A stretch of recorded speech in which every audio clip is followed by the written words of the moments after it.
I refer to this as poison power, the political forces behind government corruption, and to hold these responsible and accountable.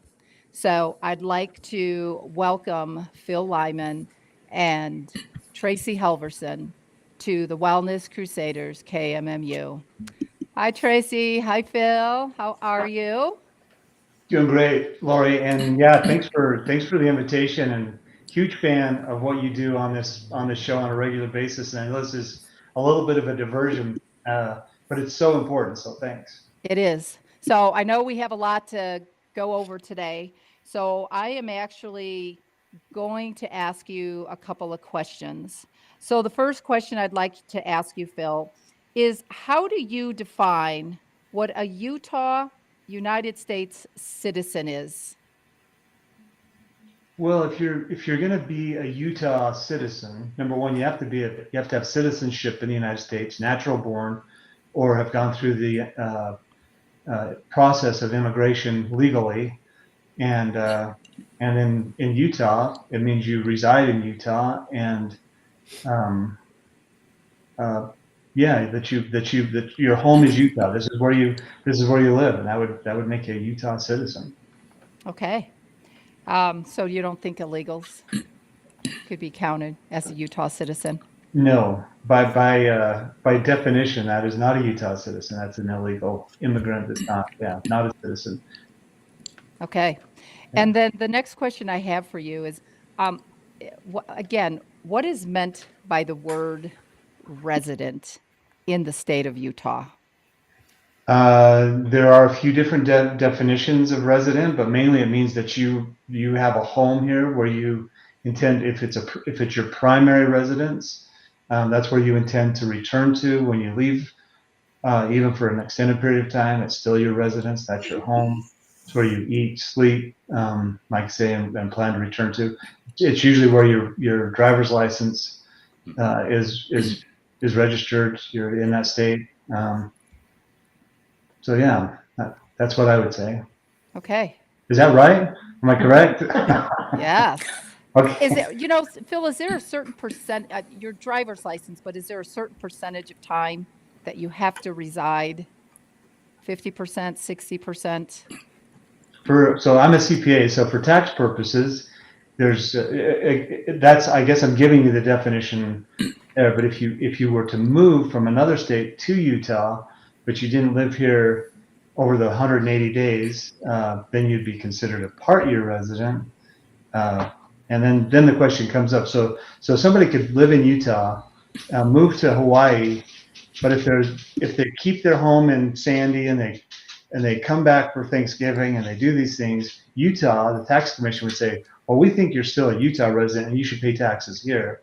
And even if they got a Hawaii driver's license, Utah might say, wait a second, you're just having a long vacation in Hawaii. Your residence is still here, and then they do certain residency tests. And it's really Okay. interesting. I mean, this is really going off, but for higher education, for college, residency is a different qualification. And being a San Juan County commissioner, we learned that if you're a Native American who resides on a reservation in Utah or adjacent to Utah, they consider you a resident for tuition purposes. So, say you live on the Navajo Reservation, but you live in Arizona, you want to go to the University of Utah, they would consider you a resident for those purposes. And we ran into that because we had a person running for office who did not live in Utah but claimed to be a resident of San Juan County, and that's kind of the test that they applied incorrectly, but they applied it anyway. Well, Native Americans have separate sets of rules because they are Mhm. considered separate nation states in and of Right. themselves from the way the country was founded. But if you were to take anybody else and they go to university or college or trade school or whatever in another state, and they could be gone 12 months in a row, that university is going to charge them out of state tuition because they are not a resident of that state. They would be a resident, in this case, of Utah. So you define this the way legally you are. A resident is somebody who by definition, resides within that state, has documents certifying that they have a primary place of residence in that state. And then to be a U.S. citizen, you either have to be born in the United States, and you have to be an age majority to qualify fully, or if you were not born in the United States, you have to take the oath of allegiance to the United States. And so that very clearly covers any of the questions that people have about people illegally in the country that have not taken that oath of allegiance to the country. They have, by all manners, an allegiance to another nation. And, we don't vote in their elections. They should not be voting in ours. Agreed. All right, Jim, you're Right. up. Good. So I know we're going to get into the filings you guys have made with the Supreme Court and how we got to that spot.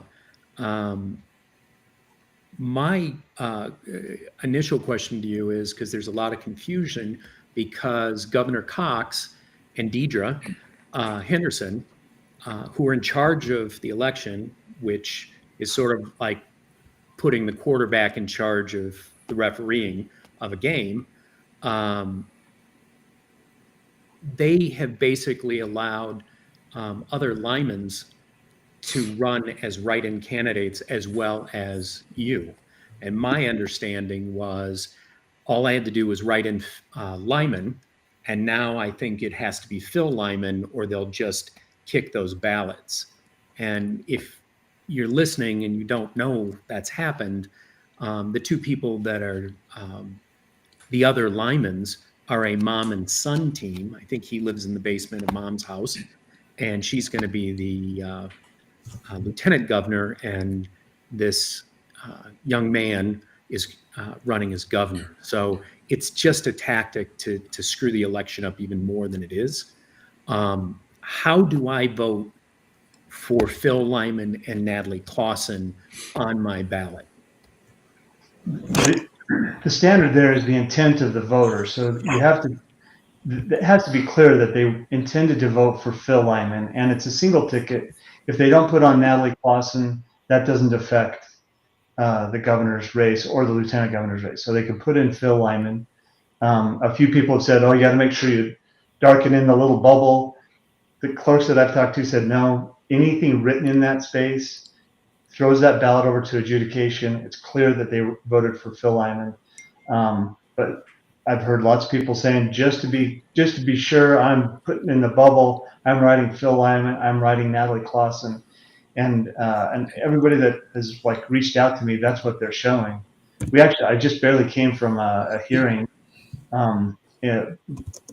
suing Richard and Carol Lyman, which I have no pleasure in suing anybody ever, but we sued them, and they, as of 5 o'clock today, they're supposed to withdraw. But that still leaves the question as still, if somebody writes Lyman on their ballot, is it clear that they intended to vote for Phil Lyman?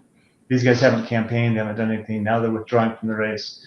And that was in the court order, but the court can't order clerks who aren't, have no standing in the case. She can't order them to respect just the Lyman, that it means Phil Lyman, but that's what both parties have agreed to.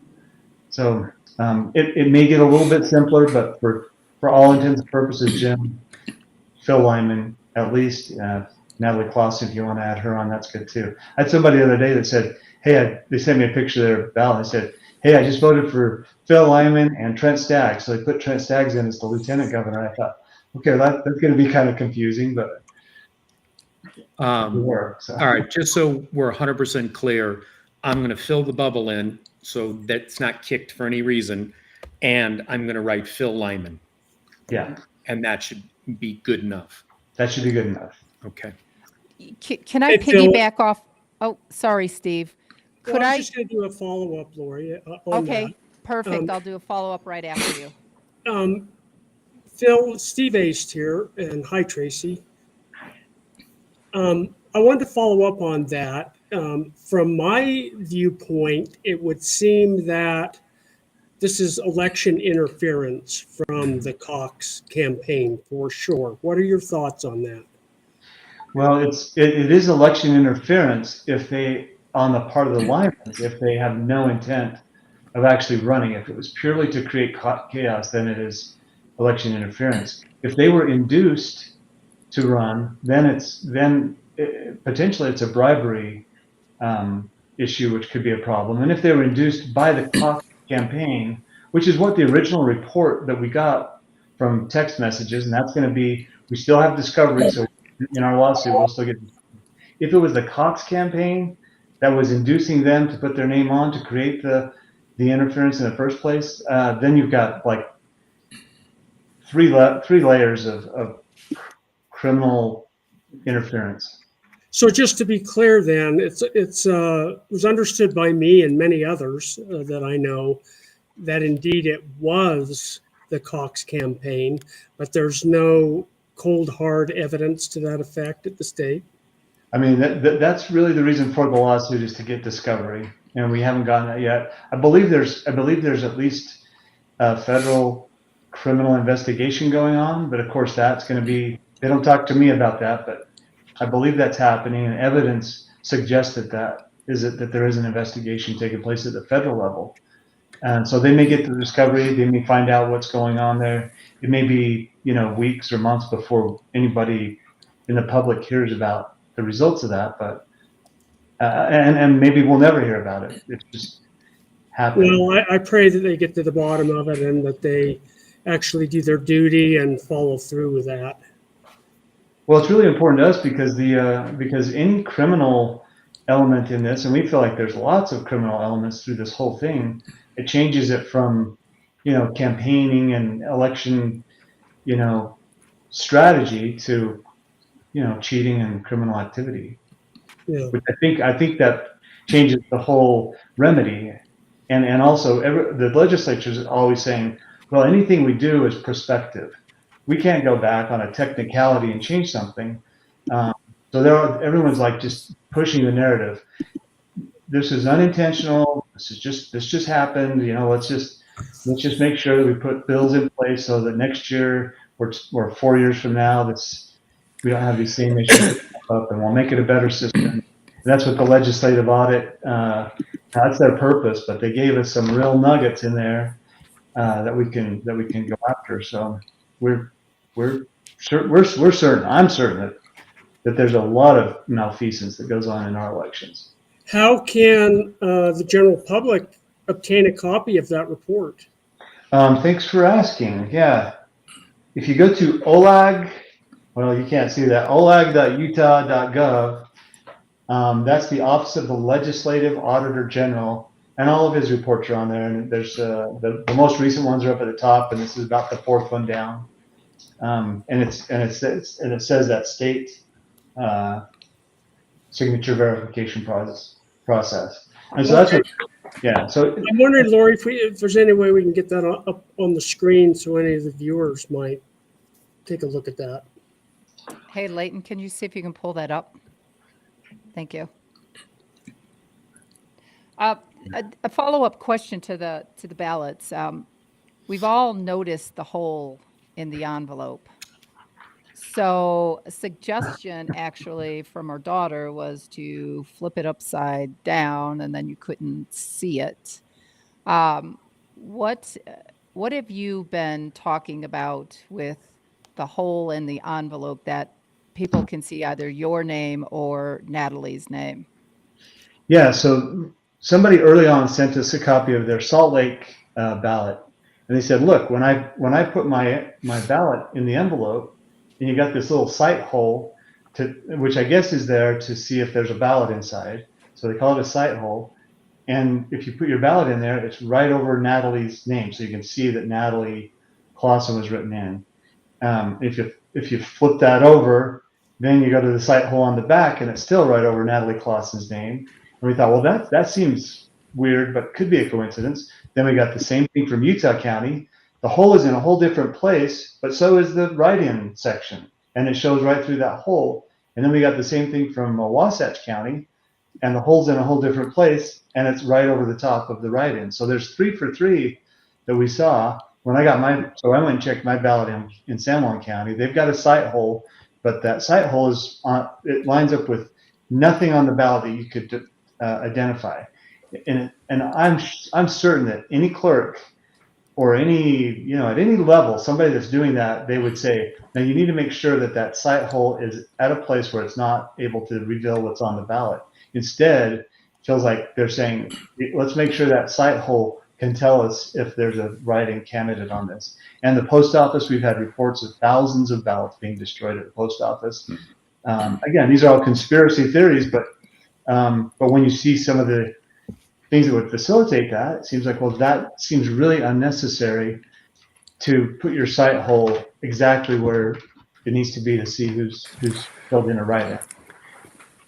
I'm going to pause you just a moment. And the term conspiracy theory, I think, has been thrown around so loosely and inappropriately in the last several years by people who do not understand that conspiracy is a legal term. It's not something that was made up by a politician or mainstream media or anything else. Conspiracy is a legal term that means that more than one person or party got together with the intent of doing something that was illegal. The federal government is the first group in the 1800s that used it for murder charges. So I think when you say conspiracy theory, I want maybe for people to cautiously step back from that term, because we've been using it. I haven't been, but a lot of people have been using it as if it's something that's invalid. When you say that there are a number of things that have been going on which raise levels of questions about potentially different people interacting, while that is a conspiracy, the way that it's been so abused in our society is to suggest that you're stating that means that it's invalid on face value. And that's the exact opposite of what this term means legally. And this is where we're at, is the legal world. So even though the general public may have heard these terms used incorrectly, it's important that people realize that it is, in fact, a legal conspiracy if more than one party got together to do something that is a violation of the law. And you mentioned a couple possibilities. That's the reason why they're investigated. Everybody deserves the benefit of the doubt, and sometimes even if you deserve the benefit of the doubt, you're going to get the wrong side of the law anyway. But we'd like to pretend, at least, that we give people the benefit of the doubt. So I just want to say that so that people who might have heard that term, somebody might have run with it and say, well, that means it's not valid, and that's not what that means. If I could proceed maybe from that with a question to you, because this is important, because you have now filed with the Supreme Court of the United States, what everybody wants to call SCOTUS, a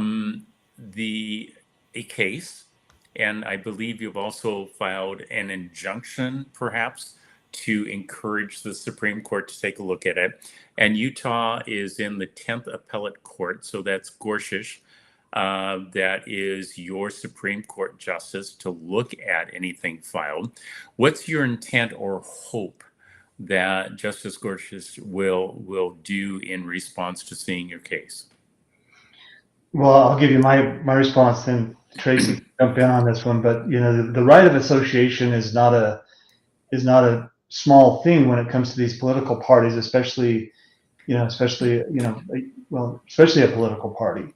And for the GOP to say, this is how we're going to select our candidate, and then for Utah legislature to come in and say, unless you want to do an end run around that whole process, then you get signatures, and it obligates the GOP to take a completely different course. That's really, I think it's the heart of our case, is to say, is to get a ruling on that, to say, no, the state legislature doesn't override the GOP's process. If they did that, then that would say, well, they picked a convention winner, free and clear of anybody else, and that should go on the general ballot. And this mechanism, just for clarification, so that then Tracie can address and go from there forward, is SB Senate Bill 54, correct? that was passed in, was it 2014? 2014. Yeah. Yeah, so we're hoping that they ask or they answer a question of, did the Utah Supreme Court go against their ruling in a New York Board of Elections versus Lopez Torres? Mm-hmm. The Utah Supreme Court, when they ruled on Phil's petition, they took a very small portion of that case and twisted it to fit the narrative. And so we're asking, hey, we're asking for their supervisory authority to clarify SB 54. Did they make a mess of your ruling? Because they're pretty much saying that a state can veto a delegates and a convention of political parties nominating procedures and essentially put someone else in the place of than what the party wanted to do. And that's a very important question for the Supreme Court to have, because what we're talking about is not just the laws of Utah. What we're talking about is the Constitution of the United States of America. And, as I've harped in probably too many settings, the Constitution of the United States is a compact agreement between the states and a federal government, so that when you want to become a state, you have to agree to the rules that have been laid down, and the federal government then has to agree with the rules that have been provided for state governments. And, one of the questions before we got on the air was I asked Tracie if she was familiar with, Article 4, Clause 1, Article 1, Section 4, Clause 1 of the U.S. Constitution, which is the States and Election Clause, where the federal government laid out what a state must do, which is to define when, where, and how people can get to the voting process. But it also locked in what the states could do by defining what power they had, the location, the time, all of that, but not in interference with the parties. And, in quoting from some of the federal legislation, it's been noted that the framers understood that the Elections Clause and a grant of authority to issue procedural, as a grant of authority to issue procedural regulations, right? And not the power to dictate electoral outcomes. And the case that you referred to, which was decided in 2008, so 6 years before the state of Utah passed SB 54. 6 years before that, the Supreme Court of the United States in New York State Board of Elections v. Lopez Torres concluded that parties have a right to determine how they're going to choose their candidates. If you then want to go around that, you can. As I mentioned beforehand, Robert Kennedy Jr. wanted to be he wanted to be considered as a Democratic candidate for president. And the Democratic Party said, no, you're not in on that.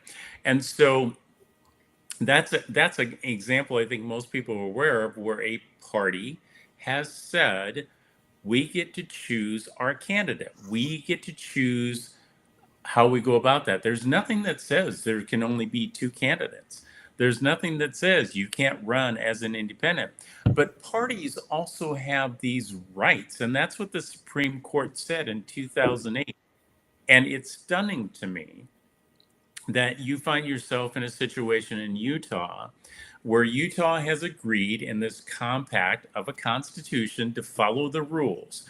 Those rules under Article 3 state that the Supreme Court makes the law of the land.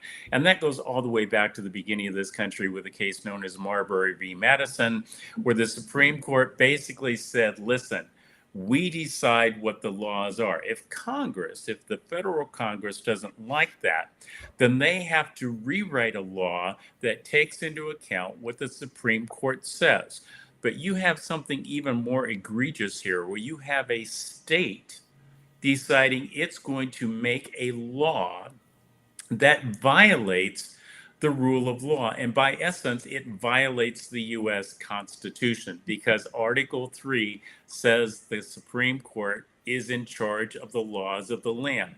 You have a legislative body that makes the laws, you have an executive body that's responsible for carrying them out, and you have a judicial branch that's responsible for saying what goes with the Constitution or what doesn't.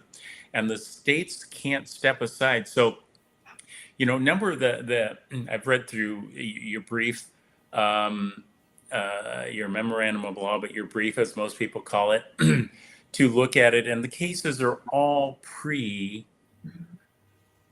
Court ruling, which means the Supreme Court took them into consideration. One of the questions, Steve, you asked this beforehand, was a question about whether, because the Republican Party might have taken money, that somehow that negates the Republican Party's autonomy. And I would argue that the Republican Party and the Democratic Party and all the parties that have existed have taken money from the federal government. The Supreme Court knew that in 2008 when it made its federal ruling, and therefore, you know, it's encapsulated in that ruling. If somebody wants to make an argument outside of that, good luck. I wish them all the best of that, because I can tell you, if I were sitting on the Supreme Court, this would be a slam dunk. In fact, I think there's a real question about the validity of the election going on in Utah. I think, quite frankly, the only way that this does not become, and I'm not a member, I'm not a resident of Utah, so I'm not voting in this election, but I think the only way that you do not end up with this as a Supreme Court case down the line is if Mr. Lyman here is the one that's elected by the people. Because if Cox is elected, they have just pushed aside a Supreme Court ruling. It's going to go up to Supreme Court done properly, and the Supreme Court's going to say, well, Mr. Cox, you did not have the authority of the political party to put you in, and yet you ran as a Republican. If the Democratic opponent comes in and does it, the question's going to be, did the vote get split because of all this chaos that was caused, again, by an inappropriate law, SB 54, and Cox taking advantage of it? You know, Mr. Cox, I don't know him from Adam, but if I were his legal advisor, and I'm not, I would have told him not to put an R behind his name or to run as a Republican, because now he's basically told the Republican Party, it doesn't matter what you want, I'm running the show. And I've read SB 54, I've read the other rulings, or at least gone through them rapidly, given the number of days, I think 2 days that I've had and 1 day for some of it, to go through. And you know, I honestly think that unless Mr. Lyman here is elected, you've got a Supreme Court case which may be the first true legitimate question about election integrity case that pops up on the book that people can't say, they can't find an argument around, because the Supreme Court has already ruled on this, and that was 2008. So we're going on 16 years. And the Supreme Court hasn't recanted itself. And okay, so I've opined on that, which is my job as an attorney, to opine even when people don't want me to. Too bad I can't use that one on my children.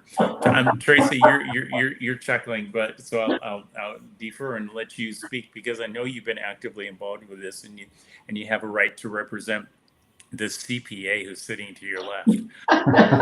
Well, and Justice Scalia in that case was very adamant when he gave his opinion to force a candidate or force a party to a direct primary turns the First Amendment on its head.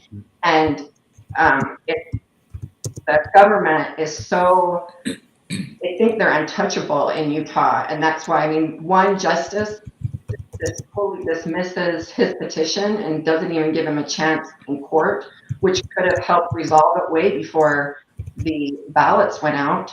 So but those justices are picked by governors and put in by legislatures. So the first one justice had to recuse himself because his wife works for Cox, and the other one just dismissed it as fast as he could and made up a reason. And another trick in Utah that they try to trick you is if one justice does kick it, you can have a chance to have it reviewed. Well, it's a trick. It pushes you right back down into the lower courts, the Utah Appellate Court, which why would you want to go down? And that's why Phil went out. He wanted to get out of Utah because we need the supervisory authority of the Supreme Court at this point. Well, and I think the fact that you've now filed this, you have basically put the timeline on this that you can now go back to, and I think somebody, if I remember correctly, one of the prior 10th Circuit Court of Appeals rulings from one of the judges suggested that it was probably time that this be forwarded to the Supreme Court for a real ruling. Now, I guess I would argue the Supreme Court's already done a real ruling on this, but it is, I'm somewhat surprised by the legislative body of Utah passing a law in conflict with federal law, which is what it is once the Supreme Court's ruled on it. So I think for the benefit of Utah, unless they really want to go through a fairly embarrassing process before the Supreme Court, Mr. Lyman, you probably should be, for the benefit of the people in the state, being the one that they actually write in. I can't speak for other people, but I would say if I was sitting in a state and the guy, is Cox your governor right now? He is. And this is so, and excuse my ignorance here, but the office you're running for is Governor. Okay. So I wanted to make certain of that. So the man that is governor has taken advantage of a law that is illegal to try to maintain himself as governor instead of honoring the party that he claims he's a part of and doing his best to have the legislature of Utah correct a law that shouldn't be there to begin with to avoid the embarrassment of Utah before the nation, which, maybe they're not worried about. But if I were in your state, I would be worried about it. If I were a Utahn, is that the correct term? If I were a Utahn, is that it? Right? A Utahn. I would want my government to get its act together and correct a law that shouldn't be there.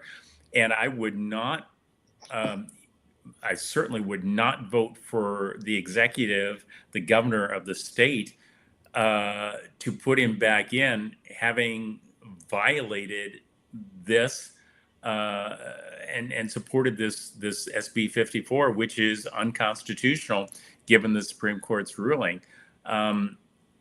In fact, if I were him, I would embarrassingly at this point in time probably start making public policy statements about having erred and done something wrong. Exactly. And perhaps we can find a way of working together and trying to reach out to, because my naivety here is that my perspective is that the executive or anybody elected by the people should be doing what he or she thinks is best interest of the people you're working for.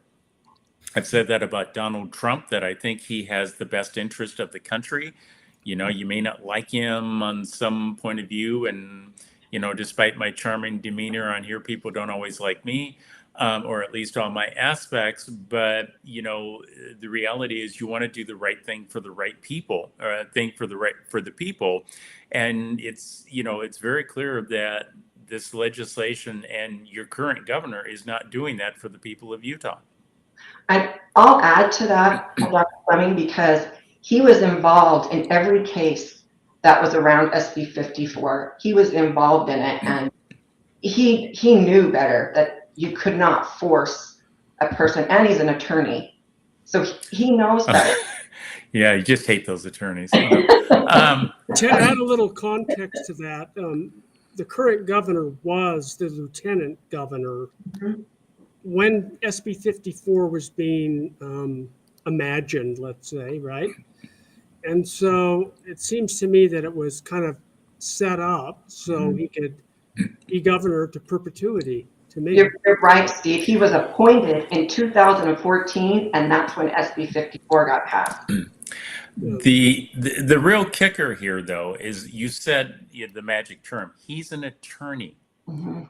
So he is supposed to have, somewhere in law college, taken a constitutional law course in which he's supposed to learn not to promote overriding the U.S. Constitution, not to, and if you're going to deal with something that the Supreme Court's ruled on, you have to write the law to address, usually it's the dissenting justices that will tell you, if you want to get around this is maybe what you need to think of. But I've read your SB 54, sadly. And there's nothing in it that suggests that they responded to the 2008 Supreme Court case. Mhm. So they wrote a law. Steve, you mentioned the man was in power at the time, writing a law as an attorney that he knows, and if he doesn't know, he needs to go back and get his money back because that degree wasn't, I don't know where he went to law college. I went to Concord at Purdue, but not everybody likes Purdue, so okay.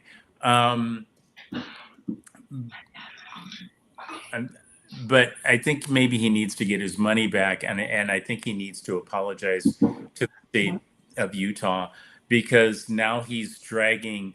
It's an embarrassment. It's like having a bad family fight and you did something you shouldn't have done, and now the entire family has to look at it.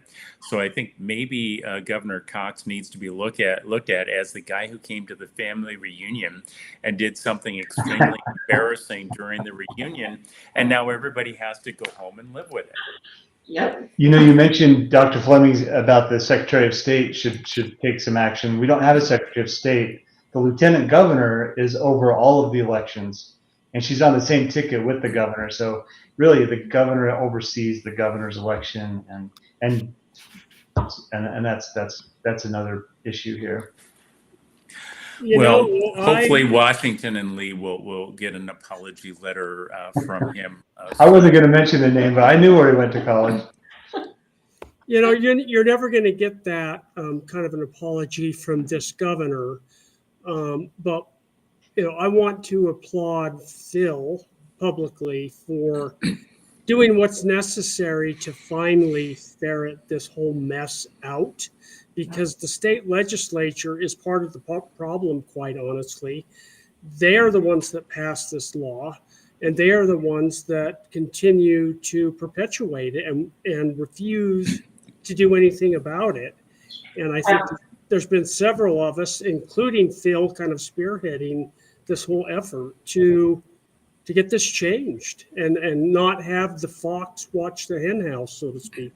And the Republican Party in Utah has they should have stood up and defended their party, and they haven't.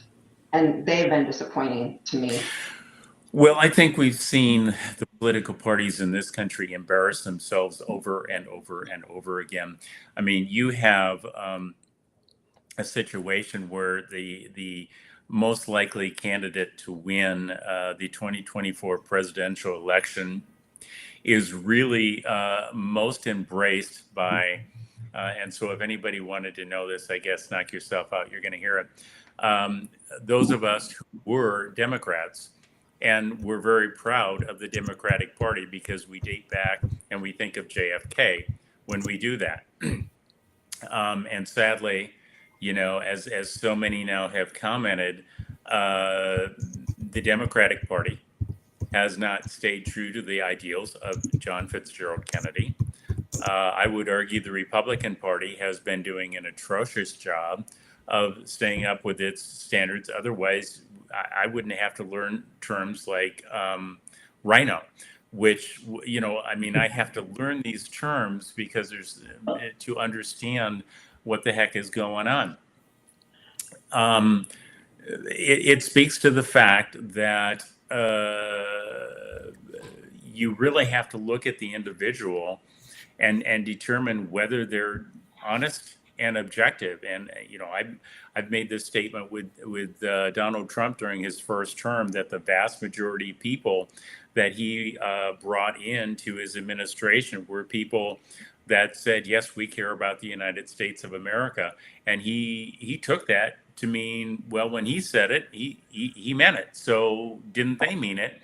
And they sabotaged and stabbed him in the back and cost him 4 years and plus of agony. And so it's, you know, one of the problems we have in the country are people who claim that they believe in something, but all they're doing is telling individuals what they want to hear. I'm not sure who Mr. Cox is talking to in his process, but if the people are really interested in the integrity of Utah, whatever you consider that to be in your own mind, I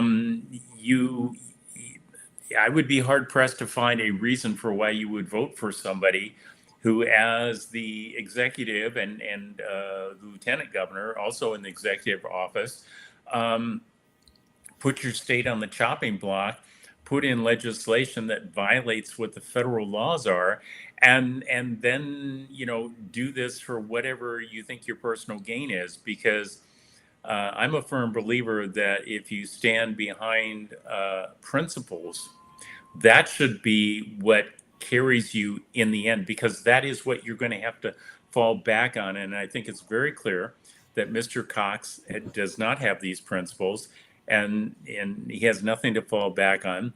Mr. Lyman, I can only speak to what I know you've gone through. Again, congratulations for President Trump coming forward and undoing a harm done to you. Thank you. And this is an opportunity, I think, for you to pay back the country. You know, you've been given this gift by President Trump. You've been given the gift of being, I'm sorry, a CPA. Yes, right okay. on. Couldn't possibly account. No, I just. Woohoo! But that's okay. I mean, you're running against an attorney, so it's like, you know, I mean, you know, JD's cause problems. And in this case, the guy is, right? So I don't want to take up all the show, but I wanted to, I think, you know, it's obvious that Tracie's in your corner. She's doing this work for you. It's obvious that amazing work, yes. There's people on the program here from Utah that are in your corner. But I think, you know, if I have a voice that is helpful, is to say, you know, what's the term? I don't have any skin in the game or dog in the, whatever these things are. There's these expressions that basically say, I'm not going to benefit from it. But as I look at it objectively, legally, the man has gone out of his way to help make a law that breaks the Constitution established by the Supreme Court of the United States. And that's not a man that you put into office. And I guess for Jim's statement, write in Phil Lyman, not just Lyman. Okay. Go ahead. I have a follow-up question to that. Before we go on to talking about the SCOTUS, do you think that Spencer Cox should resign to save face? Are you asking? Oh, go ahead. Go ahead. Whoever wants to answer. I mean, I know what my opinion is. I think you should, but My opinion, Utahns should demand it, because that's not how Utah believes. I mean, we're even outside, we're looked on as being Christian, a very Christian and religious state. And how embarrassing that we have a governor that, to me, frankly, is lying. He's an attorney. He knows better. And he knew that he could not go forward when he won at convention. It was the party already got their nominee.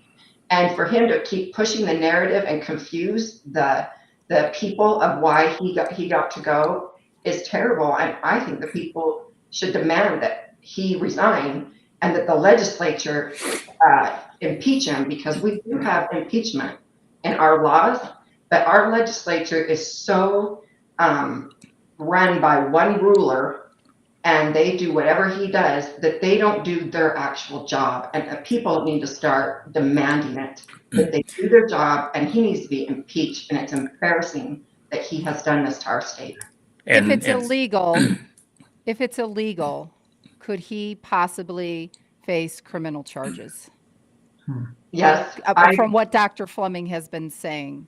Yes, because I looked at it, and under section 407, it allows for the party to elect them at the convention,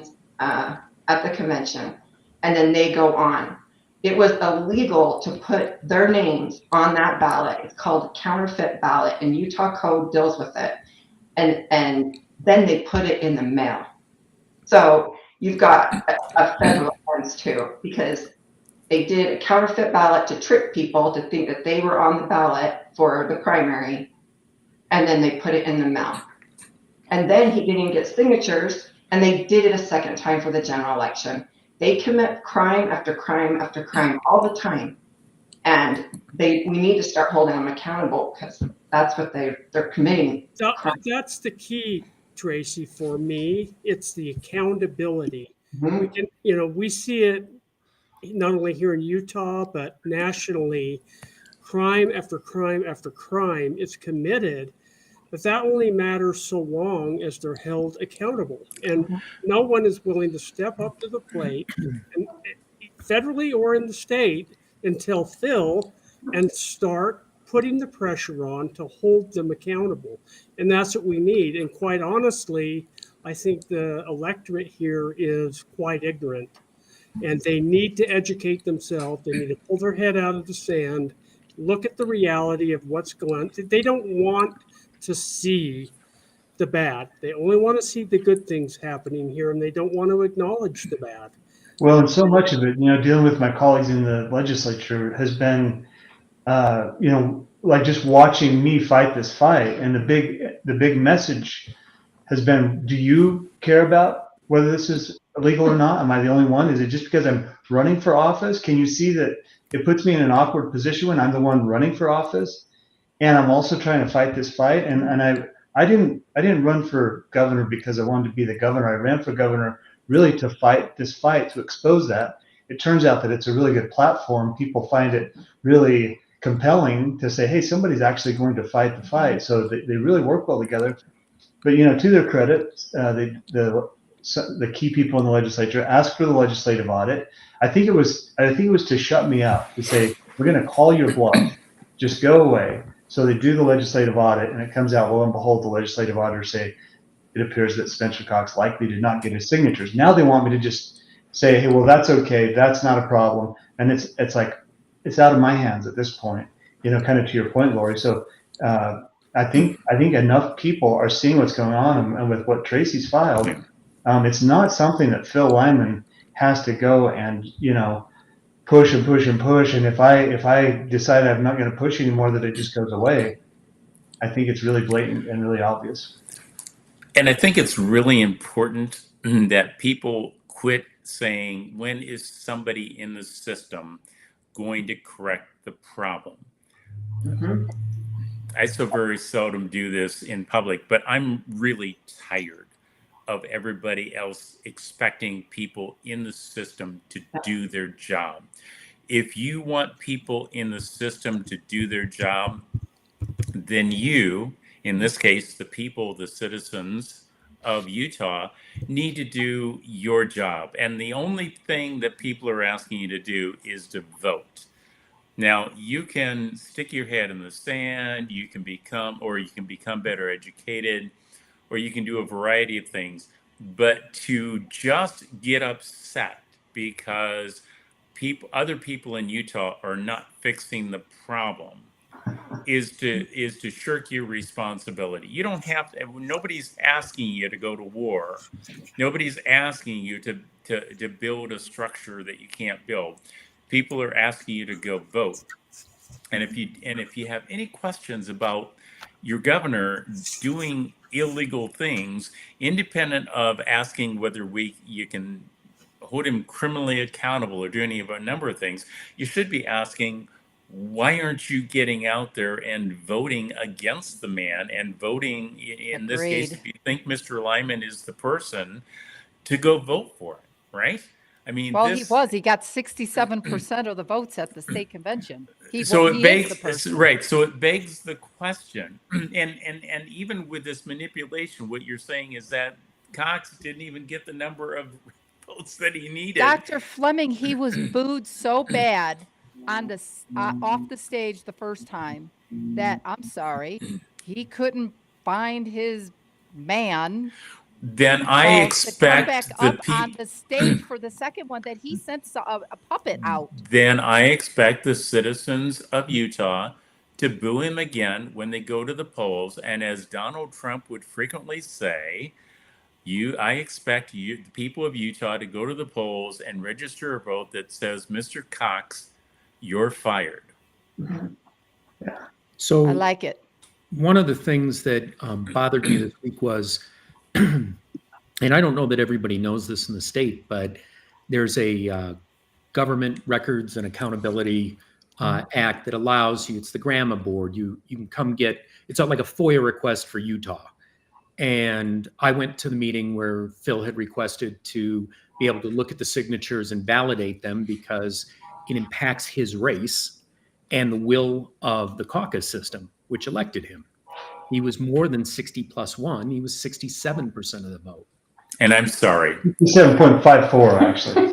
And I think that people don't understand that Cox's office is the one that appoints the 5-person panel for the grammar board or GRAMA board. And the judges that they go in front of when you have a legal question are also appointed by Cox's office. Deidre Henderson, who is running with Cox as the lieutenant governor, is in charge of the election. That's like putting the referee in charge of the game in the lineup of players. So is everybody appointed in the state of Utah, or do you actually vote for anybody? I don't think so. The thing that bothered me this week, though, was Deidre came out and made a big press conference out of doubt the doubters.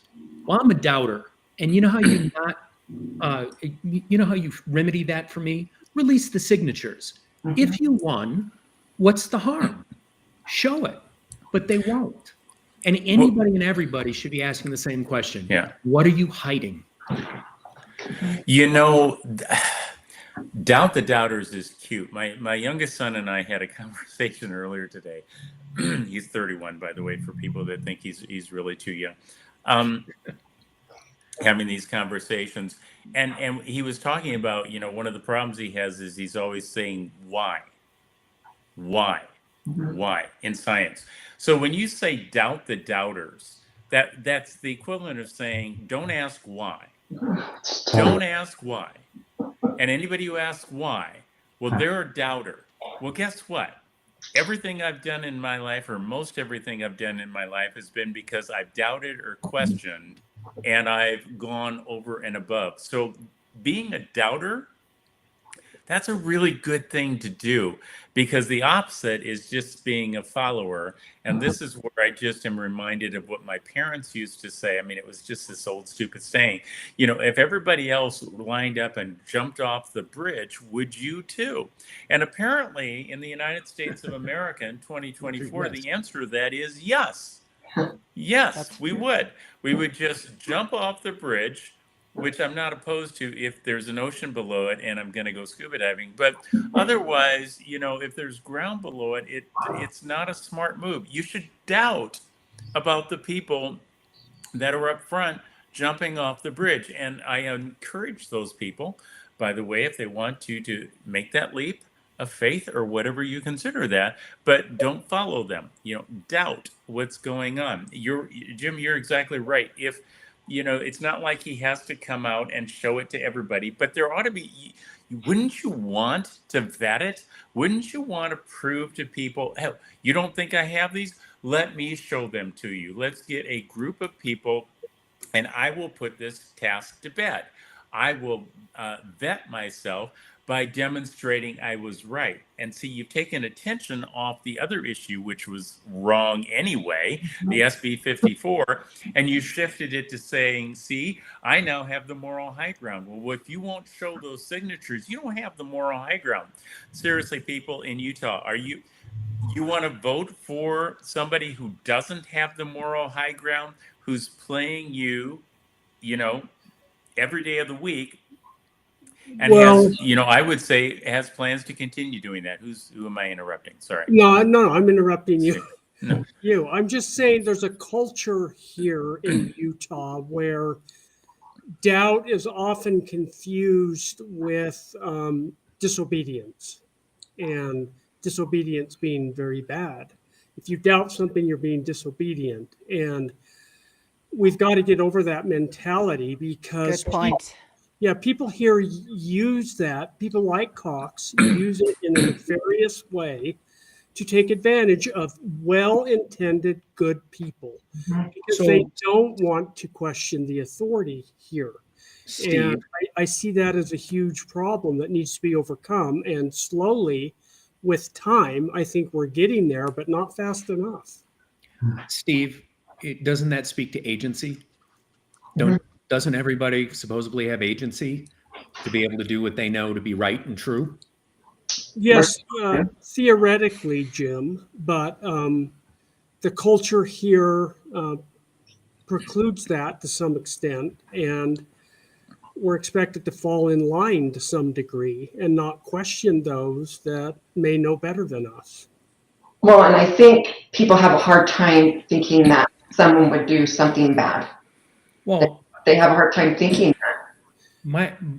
What I would say to those people just on the releasing the signature side of this argument is, if I were Deidre, or Deidre, whatever her name is, I would release the signatures, prove my position, and end Phil Lyman's campaign.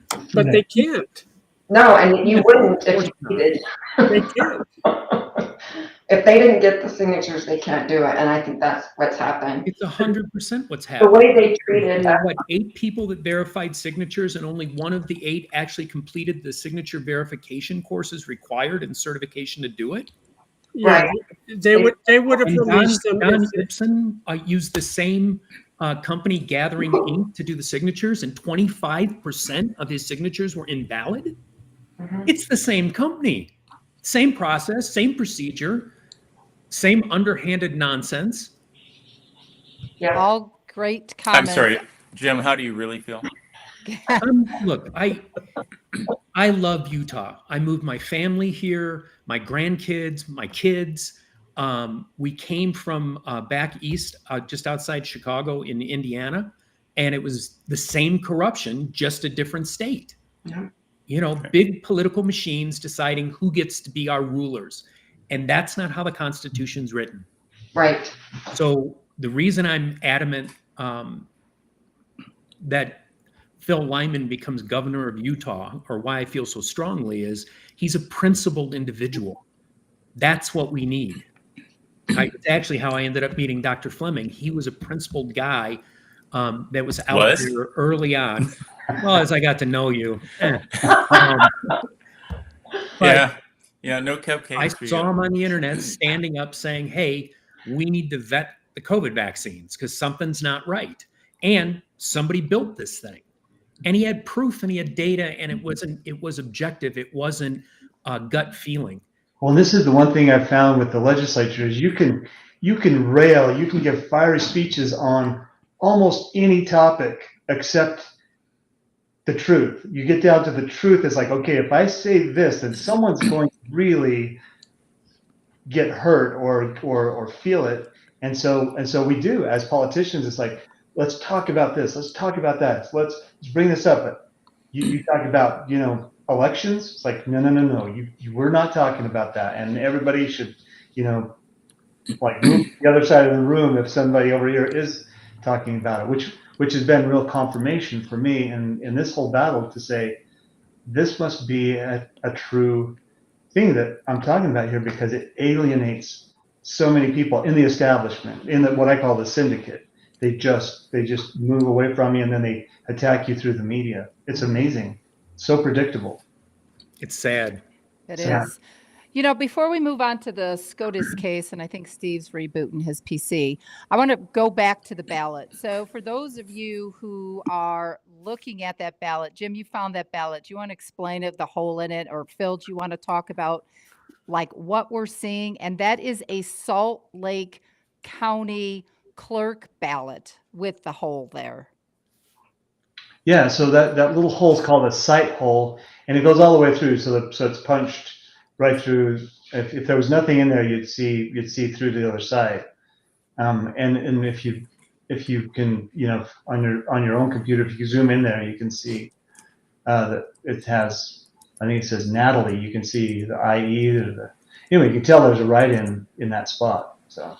Do we think this was intentional? Like have the holes in the Well, ballots? I don't recall last year. What should be is intentionally not in that spot. You know, there should be some intention to make sure that does not show any data in there. And it's really easy to do because there's lots of blank space on the ballot. You can put that sight hole anywhere, and when it happens once, you say, well, somebody kind of flubbed up on their job. When it happens in 3 counties and counting, I don't know how many more there are, but in 3 counties where it's exactly over that spot, in different spots, because that's where in different places where Wasatch, really Wasatch is the same. Wasatch in Utah. So I think it would be interesting to see in prior years if anybody could find the envelopes from prior years and do a comparison and see, does the hole line up in the same place such that maybe they've just always done it this way, or is the hole now in a different place, which would raise the question of, wait a minute, if we've been processing these mail-in ballots for many elections, and this is how we were doing them before, now why would the hole punch be something? They did get rid of what they call the privacy sleeve this year. So in previous years, you put it in a sleeve and put that in the thing. And I thought that was to avoid people being able to hold it up to the light and see who you voted for, which with this ballot, you can also do that. If you want to hold it up to the light, you can see other stuff. So yeah, that's pretty clear. Yeah, you know, I appreciate the fact that California continually sends me my vote in, my mail-in ballot, and I haven't been in California now for about 6 years, but I am grateful for the fact that California constantly sends me my mail-in ballot. You know, Yeah, they're vote waiting for early, Newt. vote often. Don't vote for Newsom. So can we move on to because of time constraints, can we move on? Oh, Phil we have and time Natalie- constraints? Well, not real. I don't want to. I don't know if Phil does, so I'm trying to be respectful. I know you and I never do because we go to 6 o'clock all the time until they kick us off. So can we? I'm just talk- on the planet sucking up oxygen and blowing off CO2. So Phil, I'm a CO2 waste. I'm an environmental threat. That's why I carry a tree next to me, so it will suck up the CO2 and blow. Yeah. Go ahead. So Phil and Tracie, can you talk about the SCOTUS filing? Yeah, I mean, so we filed with the Utah Supreme Court, a very similar case, basically saying, you can't violate a party's right of association, and that right of association says individuals can make agreements and parties can make agreements, and especially political parties can make agreements. So we filed that, and I'll let Tracie tell more about it. But we filed that with the Utah Supreme Court, and Judge. What's his name? Oh yeah, just went blank. I'll think of it. Durant. Judge Durant issued a thing right away, which I mean I appreciate the quickness of it, but he basically issued a thing saying about 5 different straw man arguments. You're arguing this and this and this and that, and we've already said that doesn't apply. This doesn't apply. This doesn't apply. Go away. And so that opened the door for us to go straight to the United States Supreme Court. And this one I think is really very much refined and on point, and right on the front, right, you open up the front and it says the first line in there is about Lopez Torres case, and then a really concise question. And that's basically the case. And then you got another 692 pages adding to them. It's beautiful. That's why they call it a brief. Yeah. And, these things, we had to send 70? Yeah, we had to print 20 and send 40 to the United States Supreme Court. So you got 700 pages apiece, and we're binding all these things up, and some really generous people have helped to cover the cost of all that, and we appreciate that. And so, yeah, I'll let Tracie tell you a little bit more about her experience on it. Yeah, because everybody always says in the party, well, we've spent $500,000 trying to determine if SB 54 is unconstitutional, and we couldn't win, so you're not going to win. That's what they keep saying. You're not going to win. We tried, and the point is they just had the wrong party to the case. They had the party to the case, not the individual who holds the constitutional right.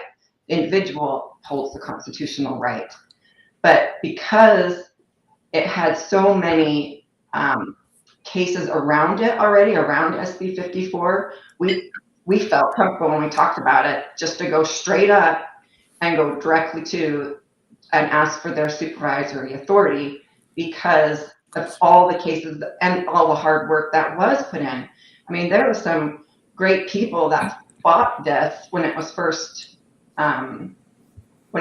passed. There was some really good patriots fighting against this, and they did. They took it all the way up to the 10th Circuit. The first case, it dismissed the open primary. Part of SB 54 originally had open primaries, and the first case they found that unconstitutional because our primaries are just for Republicans, but they opened them up so anybody could vote for them. That wasn't even a Republican. So they found that unconstitutional. So that case kind of went away. But then they argued, well, no, we get to choose our if our people can gather signatures or not. And that was part of the second case. And the way the case went up, and it went all the way up to the 10th Circuit. And and they ruled that it was constitutional because it didn't harm the party, because the party was the only part of the action. And they even said they couldn't rule any further, but Dr. Fleming mentioned this, that the Chief Justice Timkovich, he writes a beautiful dissenting brief and explains exactly what is going to happen. And he explains exactly what has happened in our party, how he says this is going to divide this party, it's going to fracture it. And that's what you do when you want to take over something. You wanted to cause division, and it did. It fractured it. And he depicted this very day and said, you're going to get somebody that they nominate at the convention level that the people want, and you're going to go in and put somebody else in it, and you are going to destroy this party. And I think that was the whole purpose of SB 54, is they've always wanted direct primaries. And a direct primary is very harmful to the people of Utah because we believe in a representative form of government. And the reason why we do is we start at the bottom of the level, and we pick our neighbors to say, hey, help us pick to know who to vote for. I know probably everybody on this call, when elections come, they get a call and say, who do I vote for? Because most people don't pay attention. They don't have time. They've got their children, their family, their work. So that's why we do believe in a representative form of government. But they can control a direct primary. They can control that with big money. And that's what this New York case that we asked about versus Lopez Torres, that exact case was the same situation. There was two people that wanted to get elected, and they were mad because they couldn't get elected through the convention process. And so they were demanding a direct primary. And in that case, the two lower courts ruled that they could have a direct primary, that it was okay, that it didn't harm anything. It didn't harm the parties. And in this case, which was funny, the Republican Party and the Democrat Party were on the same side. And so That's pretty much the case today, Tracie. Yes, it is. So that's what this whole fight was. In this case, it was the exact same thing. SB 54 was created because someone was mad because their type of candidate could never make it through the convention process. They would never get picked because they were too liberal. Well, there is another party you can go join. Go join it. And so that's when Justice Scalia did determine that you could not force a party, and they reversed the two lower courts. And I was hopeful that I think this is a solid case. It's easy. It's one question. We wanted it easy, and it ended up being almost 700 pages because of all the hard work of those people that they did. And I give a shout out to them, that those that fought before and set this case up to be an easy decision. One of the other things that's really unique about this situation, we haven't had a governor in the history of the state, an incumbent governor, who failed to qualify for the primary at convention. So this is the first time. It's the first time that you have an incumbent governor who couldn't get a 40% threshold, and only one other contender that came out of the primary, or out of the convention. So to force a primary was inappropriate. There should have been no primary. That's the only. So it really is a test case for SB 54. And Tracie hit on the key point, which was, what was the intent of the people who wrote SB 54? And this is something, I've gone through this with Laurie, and maybe Tracie's been on some of these conversations where I've looked at some of the Utah laws and people interpret it one way. And I look at it and say, well, I can see how this law could be used for something completely different. And the question always comes down to, what was the intent of the law? Because, we all talk about, we don't need a bigger government. We don't need more this, that. We don't need more laws. I mean, I'm not in favor of more laws, and yet it seems like I'm constantly putting laws together to potentially be passed because of issues. And I will tell you most of the time exactly what I'm thinking about. And we one of the things you're supposed to learn as a law student is, not that most of them do, but to read the Federalist Papers. Mm-hmm. Why did the Founding Fathers argue and include what they included? What was their intent? What were they concerned about?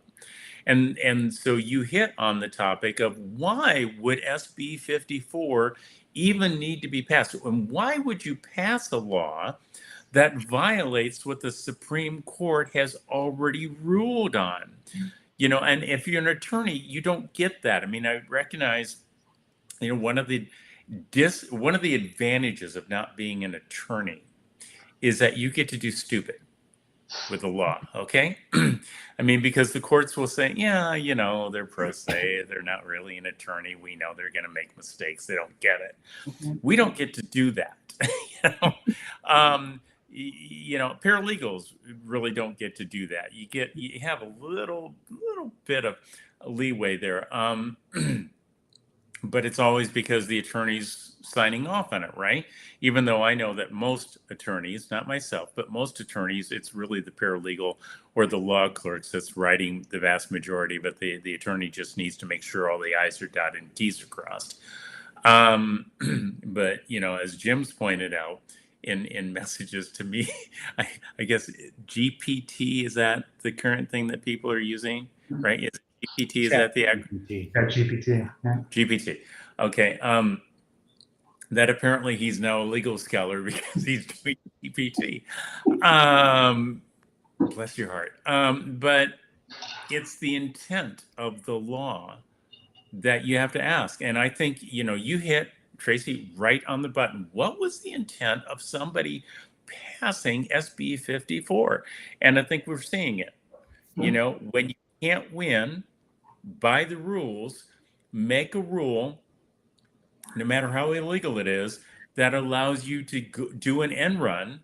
And if nobody will hold you accountable, you win, right? Mm-hmm. Well, I have news for people. If that's the country we're living in, watch this. Okay. It's going right down the toilet. Okay. Not that it hasn't been, but there is time to actually put the plug back in the drain and fill the sink back up and get the country back afloat. Yeah. Did you like that? Yeah. And to your point, Dr. Fleming, that means the people. We have got to stand up and not only vote, but we've got to tell our legislatures and we've got to demand it that this is wrong.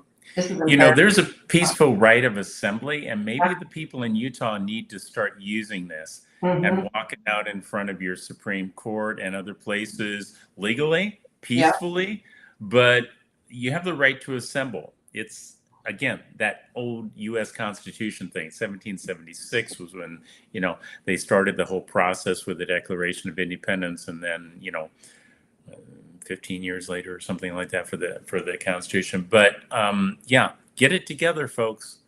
I'm here in Texas. I still get to vote in California, but I don't, right? So, yeah. Tracie and Phil, I mean, and Phil, I know you were just on Jason's podcast as well. I love his podcast with his wife, Alexia. So what do you want to say about like the solution? I know that Jill Watson was asking to talk about the solutions. What can we do as Utah citizens who feel that our ballots are being stolen, that our rights are being squashed, and that you have this political overreach, poisoned power, as I like to call it? What are some solutions that, one, how do we wake some of the Utahns up? And two, what are some solutions? Yeah, I think the first is to wake people up, and I say how realization is a huge motivator. Just like when Luke Skywalker found out Leia was his sister, it changed everything in there. What? Yeah, did you know that? So people go along and they accept the narrative, and the narrative is, gosh, we're gonna really go to work, and we're gonna put some bills in place, and we're gonna pass some things in, and 4 years from now, you just watch. This is gonna be, thank you so much for getting involved. We're gonna go and pass some bills, and everybody just stay calm right now, but don't do anything drastic. I told a couple of my legislative friends, because they're saying this would be a good time for you to like step down and really support the party, and you'll keep your influence, you'll keep your your good name, and I said, you think I'm going to lose influence on November 6th? You're going to lose influence on November 6th. You look at what Spencer Cox's platform is. He took my website, and that's his platform, whether it's nuclear energy, which he's down in my hometown today, pushing his nuclear energy ideas. Never pushed it before, against illegal immigration. He's been the biggest proponent of fostering illegal immigration. DEI, climate change, boys playing in girls' sports, all those things that he's done for 8 years as lieutenant governor and then as governor. Now he's saying, I am the champion, and people you have to go along with the accepted narrative and just to reject that. So that's the first. He uses pronouns, Phil. I mean, yes, my goodness, that's crazy. Yeah, to middle schoolers, announces his pronouns to middle schoolers in the middle of a culture war where parents are battling, where they're arresting parents at school board meetings for showing up and saying, I don't like what the school board's doing. He gets on, and it's a real strong message. Merrick Garland's calling these parents domestic terrorists. He gets on and uses his pronouns. It's a huge signal to the left and to that other side of society that I'm with you. You got to. Well, I think the signal to the left is what you just said. He's picked up the Kamala Harris playbook, which is to take her opponent's views and use that as the campaign, right? Yeah. And that's what you just said. He's taken everything that you were talking about and now is running with that. So the people are looking and saying, well, what's the difference between the candidates? Well, one actually came up with the plan and the other one stole the plan. Yeah. So the realization happens. Then what do you do? I think you have to contact your legislators. And some people say, call them and tell them to disqualify Cox. Well, they can't disqualify Cox, but they can open their mouths and speak. They could threaten impeachment. There's a lot of things that they could do. They need to contact their county commissioners and tell them you can't certify an election until we resolve this issue. And mainly stop taking marching orders from Deidre Henderson as the lieutenant governor, because she's led you so far astray that now you're in real jeopardy of having committed a crime. And then I guess the other thing, to the SCC, the State Central Committee for the GOP, we've let them know, if this goes forward and we end up with a Democrat governor, that's on them. That's on them. They're the ones that let this go forward. The State Records Committee, that's on them. The Judicial Committee, why not just give us the signatures? We're going on 6 months ago that we asked for these. I guess 5 months ago that we asked for the signatures. We went through all of the grammar requests. I mean, we've got 6 cases in court now. Spent a ton of money on this. We shouldn't have to do that, but because we're willing to do it, we just don't go away. After the primary, they thought, oh no, we're done with Phil, and we haven't gone away. And we picked up more momentum since the primary than we had ever before. It would be epic if we won a write-in campaign. That would be really amazing. It would make history. It would make history if that's It would make history, and you already talked about how expensive it is to file this lawsuit. And thanks to people coming forward and assisting with the cost of it, you were able to get this done. Right. Everybody needs to reflect back on what Benjamin Franklin said right outside of the hall when the woman asked him notoriously, what type of government did you give us, Dr. Franklin? And he said, a republic, madam, if you can keep it. So we're at a point in time in the United States, not just nationally, but at the state levels, where we're deciding whether we want a republic anymore. We do not have a democracy, people. This is not a one-on-one. A republic is you vote for people to represent you. And if the people in Utah are voting for someone to represent them that is cheating his way into the system, lying to you and refusing to take and show even the number of signatures, for crying out loud, and basically telling the Supreme Court to take a hike that he doesn't care because he's going to have a law, even though it's illegal. And again, remember, one of the rules here is that, and the Supreme Court justices have said this, if it violates the Constitution, it's illegal. Right.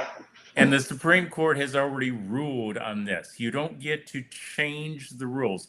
If you want to change the rules, we either shred the Constitution or you move to another country. And my understanding is it's relatively easy to cross borders these days. Yeah, thanks to Spencer Cox. Now,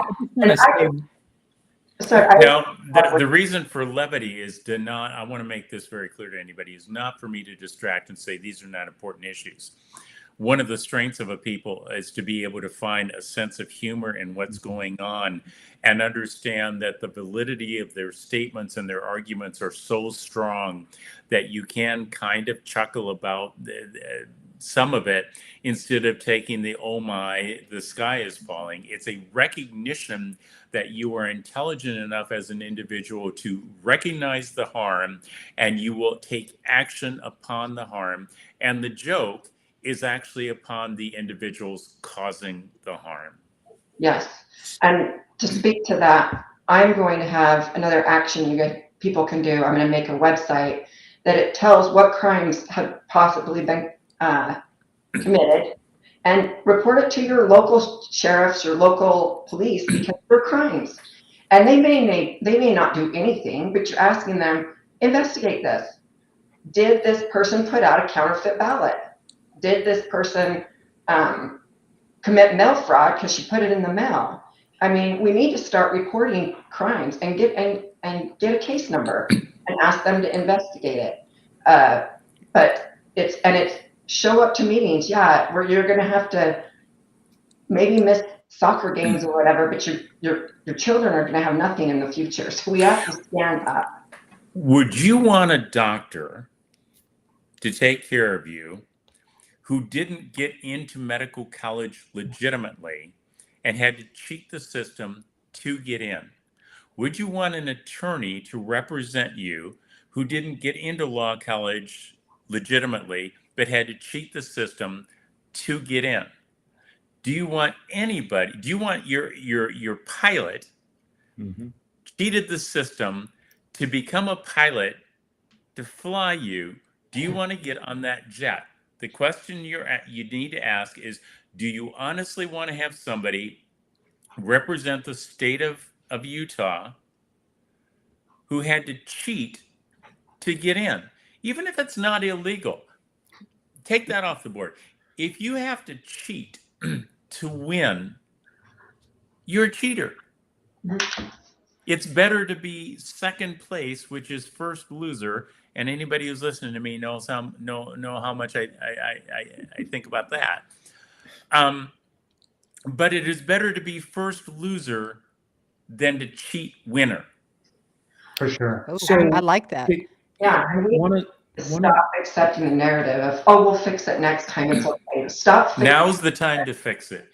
Yeah. You have a problem. Now is the time to fix it. Not next week, not next generation, not like we did in this country when Eisenhower warned about the military-industrial complex. And here we are a half a century later dealing with the ramifications of it. He called for attention. People put it off. And this is part of why we're in the mess we are. You have a problem. You need to do housekeeping in the state of Utah before the rest of us have to deal with it. Because if somebody like myself gets in the position that I have, I will guarantee you it will be dealt with, and not in a comfortable way. I like so that. can you guys hear me? Yeah. So one of Unfortunately. the things that was just discussed is, how do I fix this as a voter or as a resident? Yeah. And yes, going to events is helpful. Yes, making your voice heard by your legislators is helpful. But the number one thing you can do is use your agency, go out and vote for Phil Lyman, write him in and send a message. Phil can get in and change it then, or at least lobby the legislature to change it. But if you sit home or you hope somebody else is going to pick up this and run with it, you're wrong. You need to do it. And it's not a hard thing to do. They mail the damn ballots directly to you. Yeah. So grab a Bic and sit down and write in Phil Lyman. Hey, I have a suggestion to add to that, Jim. Phil, you have a website where people can print off a flyer. I've actually done it. I've printed off hundreds of them. I have gone to my neighbors. I have dropped those flyers off on their doorstep, which explains the process to them. A lot of people are confused about this. Can we show Phil's website and get people to print off those flyers and just go in your neighborhood? I don't care if it's a Republican, Independent, or Democrat. Let's let the people know that Phil Lyman is in the game, that he needs to be written in. This has instruction on how to do it precisely so it will be counted. And it's easy to do. It's super easy to do. And in a couple of hours, you can cover a lot of ground. Take your dog on a walk and drop these off on people's doorsteps, because people need to know. And I think it can be done. Steve, where is it on the website? Leighton's got it up. Ask Phil about that. I'm not Phil? sure. Yeah, I'm not sure. It's probably on that write-in campaign. There's I the was just write-in going to say campaign. write-in campaign. Yeah, there's a flyer you can go to, and it's half page. You can print them out on your own printers in black and white, cut them in half. Right there. There it How to is. write in Phil Lyman. Yeah, cut them in half and just drop them on people's doorsteps. I go out in the evenings with my dog on Saturday, and Good and idea. this is right here. This is exactly what Jim said. He was going to fill in the bubble, so it was evident that it was there. and then he was going to write in the names so it was evident it was there. It can't be ignored. One of the reasons why I pick on Jim so much is because I know that there's a fire in there that wants to light and tell people how important something is, and he always does it when I pick on him. I will say Because too, he wants what? So good to know, Doc. Well, and just remember, I have a master's in experimental psychology. So, you know, the reality is when Jim is talking, he's thought about what he says before he presents it, and he's been re-emphasizing something that I want you to re-emphasize one more time. The very last thing that you told people about going out and voting and putting action to their words. So go, Jim, I want you to do that one more time for him, please.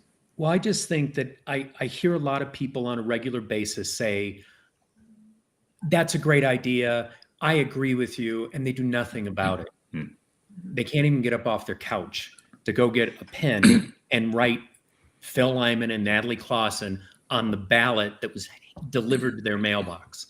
It takes zero effort, but your voice will be heard. And if you really think through this, even if Phil is unsuccessful in the write-in campaign, which is a heavy lift, it will send a message to every legislator in Utah to say, hey, look how many votes Phil got. Those people are going to vote for us, maybe, depending on our actions. And that's something I think has value. And I'll tell you what else it has value in by doing that.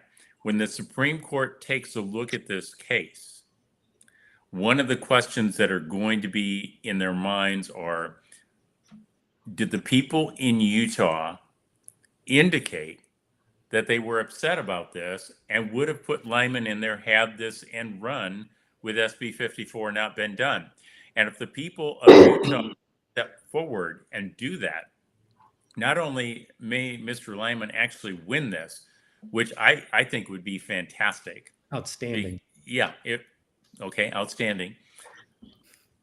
Or maybe you should be outstanding. Then the Supreme Court will look at that and they will go, you know what? We are going to reiterate what we did with the New York case.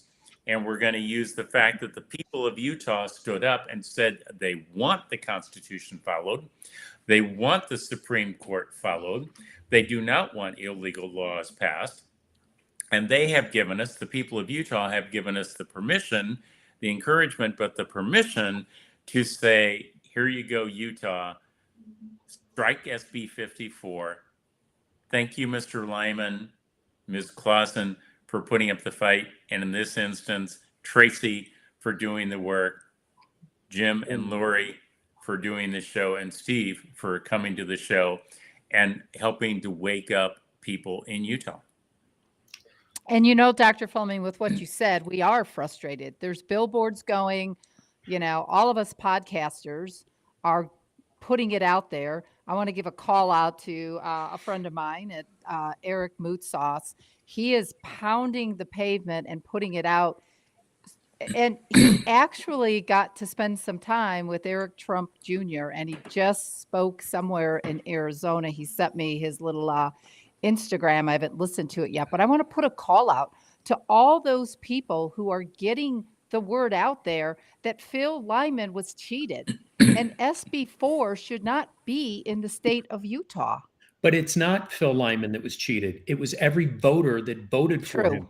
The caucus system, the people that were elected by the caucus system to go represent them at the convention, they were cheated. Yeah, and shame on Rob Axon too. Yeah, shame on him out there.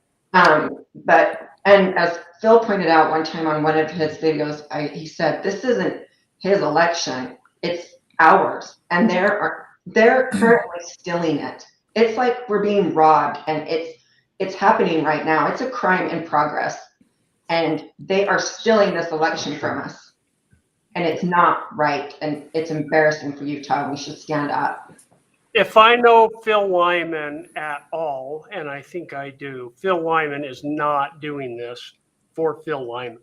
He would rather be attending his business, being with his grandkids and kids. he's not doing this for himself. He's Agreed. doing it because he knows it's the right thing to do. It's a calling that he probably heard in his heart from God, which is similar to experience I had, and that's why I'm involved. It's because I feel like I have to stand up for what's right.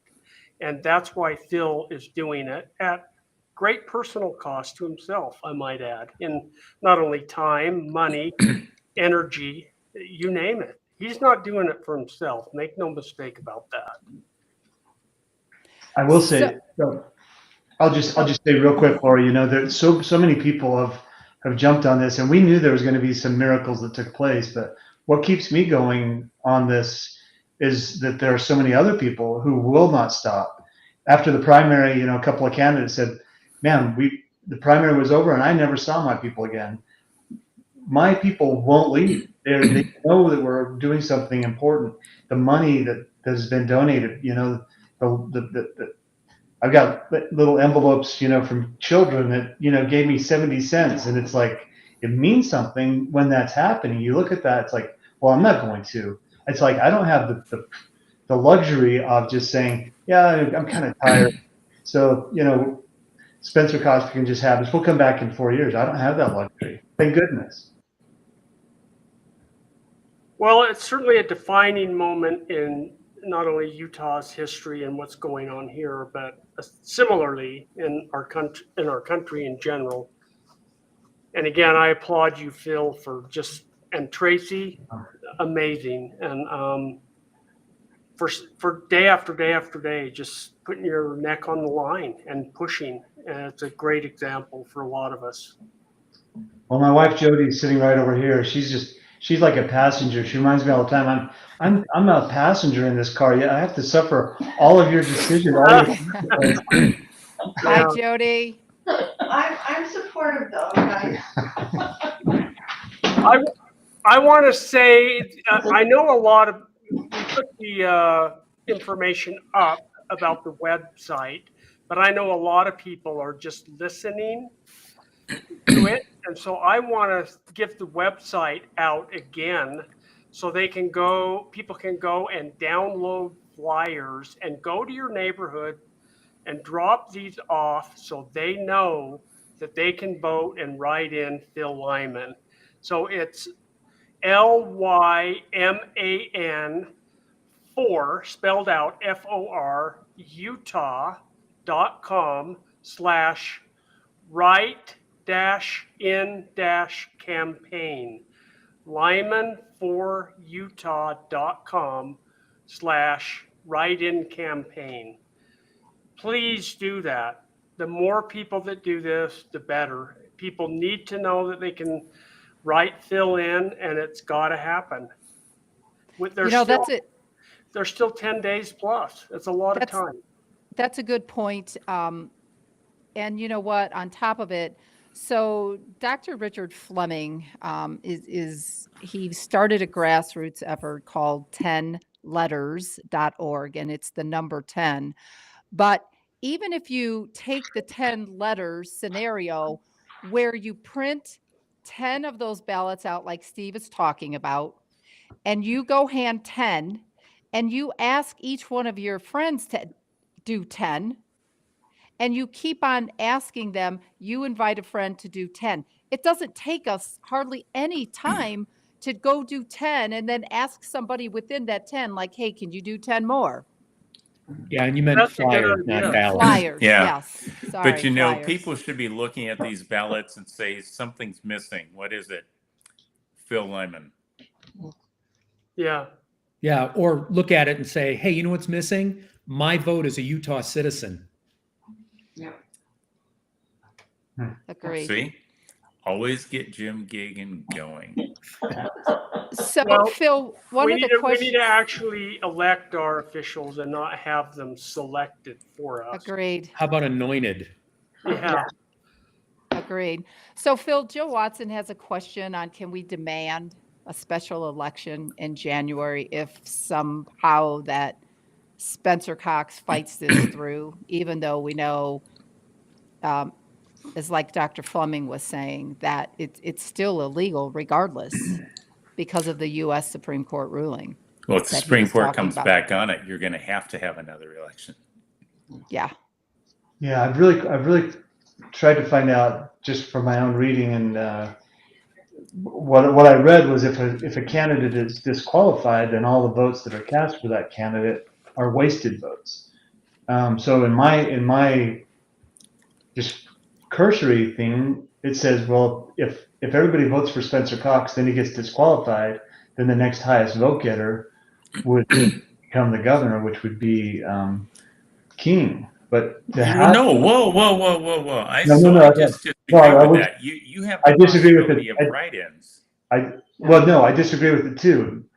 That's so I was saying this was kind of the narrative that we're going with, but you've got the write-in, and you also have, if this is a criminal activity, then this election it has to be redone, Well, and we go back and do it. And So, it wasn't just Phil that was harmed in this. I mean, oh yeah, I had a friend that was harmed too because she was going for school state board and she was eliminated and she got over 60%. There is a Senate or U.S. Senator. It was harmed. Like he got over 60%. So it's just So- not Phil. So now what you're saying, you've taken it one step further here, Tracie. You have just given an example of how SB 54 has been used, not just against Mr. Lyman, but in multiple instances to simply tell the voters nobody cares what they think, right? Yeah. I mean, again, let's use the national analogy. Joe Biden gets the votes. He gets the votes. They basically say, we don't want you running, and put pressure on him. So he steps aside. So Kamala Harris, who had no votes, suddenly is, oh golly, God help potentially us. frighteningly President Giggles. Well, Spencer Cox is our Kamala. Because Yeah, that's Great. and you, I think you need to be looking at this way. All joking aside, this is not a laughing matter. This is the election process of Utah has been usurped, Yep. and more than once. And if you're willing to surrender your republic to whoever is in charge, then you do that. But I've been to Utah, and I don't think that's how the people of the state want to be seen. I think you have a tendency to want to fight back. I think most people in the United States have a tendency to want to fight back. This nasty tendency to want to hope that the system will work and we don't have to do anything has repeatedly been raised in the United States, where we have had to be reminded that which was given to us must be worked for if we are to have it ourselves and if we're to pass it on to our children and grandchildren. So, people in Utah, you don't have to pay any attention to me if you don't want to. Pretend you're my ex-wife. But the reality is, your state is at risk of being controlled by people that you didn't even want to be in that position to be controlled by. Yep. Well, it's Here's not your a chance to do risk. something about it. I'll change that phraseology a little bit. It's happening. We're not at risk of it. It is happening. And it takes a Phil Lyman and others to stand up to put a stop to it. Steve, that was a good comment, and Dr. Fleming too. I don't think people are born with courage. You learn courage when people are taking advantage of you. Now, I believe that some people don't have the ability to stand up because of whatever is keeping them down. Maybe they're afraid, maybe they don't know how to do it. But people have to get their heads out of the sand because our freedom is at jeopardy. the crime with all of the illegals, and that's a whole separate podcast. I mean, just here in Wasatch Valley alone, the crime is on the uptick. We now have like a gang symbols being sprayed on a wall with two Venezuelan gangs that are apparently saying, hey, we could live in this town together. That is all due with Spencer Cox. Like, So he do is you now have allowing yard this. sign that say Venezuelans for Cox? Yeah, but it's in Yes. Spanish. Okay, Yeah. good. Then I won't So- be able to read it. We have to stand up. I say a vote for Spencer Cox is a throwaway vote because it won't get us back to our conservative values. It gives us more of that left side bullshit liberal stuff with a rhino. I know you might not like that word, with a rhino that is in office right now, who is not for the people. When you're using, again, he, him, whatever it is, men don't do that. No, they don't. Oh, we don't. So get your head out of the sand, people. We all have to find our own courage. Print So- out the flyer, drop it off at 10 people, and ask one of those 10 people to drop off 10 more. 100.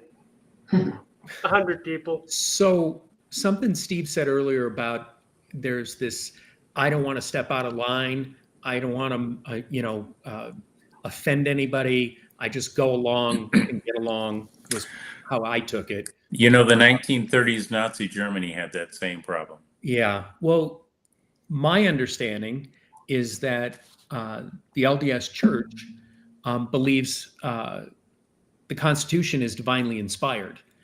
Joseph Smith, Ezra Taft, Benson, and it was they believed it was the duty of the citizenry to uphold the Constitution as it was divinely inspired by God. So you're not bucking the trend. You're supporting the Constitution.